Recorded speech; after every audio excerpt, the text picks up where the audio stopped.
नमस्कार मित्रों, मैं जगदीप सिंह दीप और आज जो है इस काव्य के महामंच पर जो है और आपके मध्य जो है कुछ कविताओं को लेकर के आया हूँ। इस समय जो है लोकतंत्र का महापर्व जो है बहुत ही निकट है। चुनावी माहौल में जो है बस्ती भी पूरी तरीके से सराबोर है और इस माहौल में जो है स्थिति क्या है, कुछ पार्टियां, कुछ दल जो है बहुत जोर शोर से लगे हुए हैं, कुछ नेता भी इधर उधर आ जा रहे हैं। उससे संबंधित अगर आप इशारे को समझ पाएं, साहित्य से संबंधित चीज़ों को, तो एक छंद रखता हूँ, एक मुक्तक रखता हूँ आपके मध्य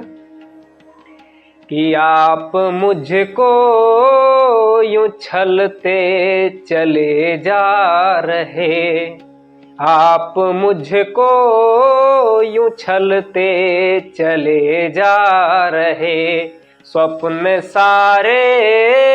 पिघलते चले जा रहे, स्वप्न सारे पिघलते चले जा रहे। थे कहानी के किरदार हम भी कभी, थे कहानी के किरदार हम भी कभी, अब कथानक बदलते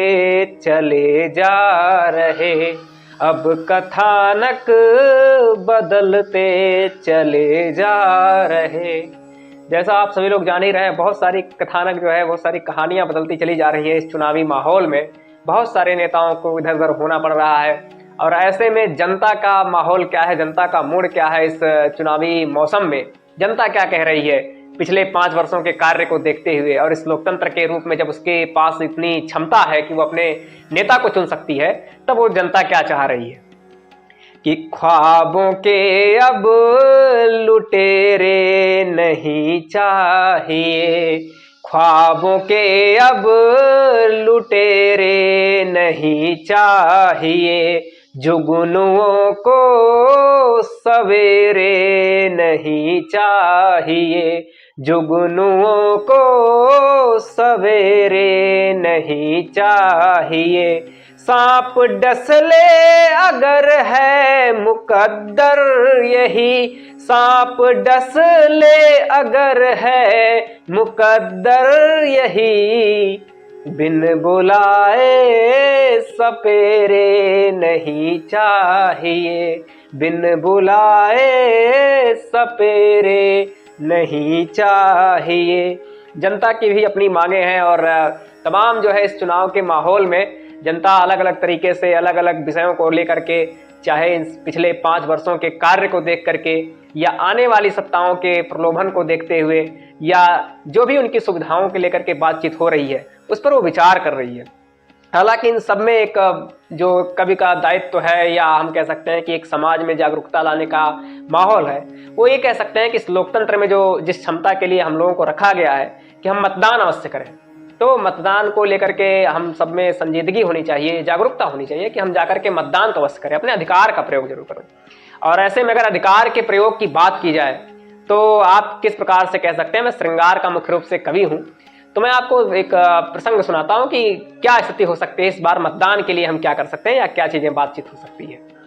एक बहुत ही जानी पहचानी लय में, जिसमें आजकल देश के सबसे कह सकते हैं कि प्रमुख मंचीय कवियों में से अगर देखा जाए तो कुमार विश्वास का नाम शीर्षस्थ कवियों में आता है।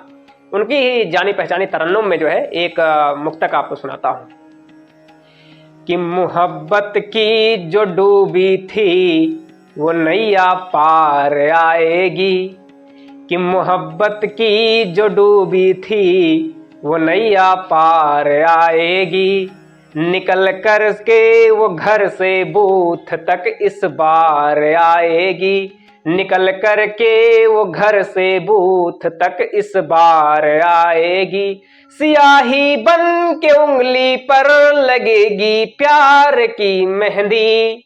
सियाही बन के उंगली पर लगेगी प्यार की मेहंदी, सुना है दिल में उसके अब मेरी सरकार आएगी, सुना है दिल में उसके अब मेरी सरकार आएगी। तो बिल्कुल अब आपने घरों से निकल करके बूथ तक बिल्कुल आइए और अपने अधिकार का प्रयोग करिए। यही हमारा जो है संदेश है इस वीडियो के माध्यम से। और रही बस्ती की बात, तो इस पुरातन हस्ती के बारे में बात ही क्या की जाए। बस्ती में जहाँ 7 नदियों का तट लगता हो, जहाँ सदा नीरा माकुआनों का स्थान हो, जहाँ कभी भगवान श्री राम पढ़ने के लिए चल करके यहाँ पर वापस आए हों, जिसके लिए बाबा तुलसी ने लिखा कि गुरु गृह गए पढ़न रघुराई, अल्पकाल विद्या सब पाई, जो महर्षि वशिष्ठ की तपस्थली रही हो। जहाँ पर हिंदी साहित्य के आलोचना का सम्राट पैदा हुआ, जिसे आचार्य रामचंद्र शुक्ल के नाम से जानते हैं, जहाँ पूरे हिंदी साहित्य में एक युग जिसके नाम पर चलता हो, ऐसी बस्ती के बारे में क्या ही बात कर सकते हैं और यहाँ की जनता की जागरूकता के बारे में क्या बात कर सकते हैं। तो ये है कि हम समय समय पर इस भावबोध को लेकर के अपने जीवन में आगे बढ़ें कि जिस धरा पर हम सभी लोग हैं वो कबीर की धरा है, वो आचार्य शुक्ल की धरा है, वो वशिष्ठ की धरा है, वो पाठशाला रही है। तो मैं अपने इस बस्ती के लिए, अपनी मातृभूमि के लिए एक छंद रखता हूँ, एक घनाक्षरी छंद रखता हूँ, जिसको सुन करके आपको भी अपनी बस्ती को प्रणाम करने का एक अवसर प्राप्त हो सके। कि नदियों का 7 तट, गांव गांव घट घट, बह रही मौजे और मस्ती को नमन है। कि नदियों का 7 तट, गांव गांव घट घट, बह रही मौजे और मस्ती को नमन है। राम की जो पाठशाला, कवियों की काव्यशाला, पूर्ण पुरातन इस हस्ती को नमन है। कि पूर्ण पुरातन इस हस्ती को नमन है। कि जिसके अनेक लाल, राष्ट्र हेतु हुए लाल। कि जिसके अनेक लाल, राष्ट्र हेतु हुए लाल, उच्च कोटि वतन परस्ती को नमन है। और इष्ट है जो शिष्ट है, जो विशिष्ट वरिष्ठ है, जो वशिष्ठ नगर नाम बस्ती को नमन है। कि इष्ट है जो शिष्ट है, जो विशिष्ट वरिष्ठ है, जो वशिष्ठ नगर नाम बस्ती को नमन है। वशिष्ठ नगर नाम बस्ती को नमन है। तो आप सभी से निवेदन यही है कि इस बार जो है मतदान भारी संख्या में करिए और पूरी तरीके से इस लोकतंत्र के सबसे बड़े सक्षमता का जो आपके हाथों में इस संविधान ने आपको सौंपा हुआ है, आपको अधिकार जो दिया है, उसका भरपूर प्रयोग करिए और अपने नेता को चुनिए जो भी आपको ठीक लग रहे हों। बहुत बहुत धन्यवाद।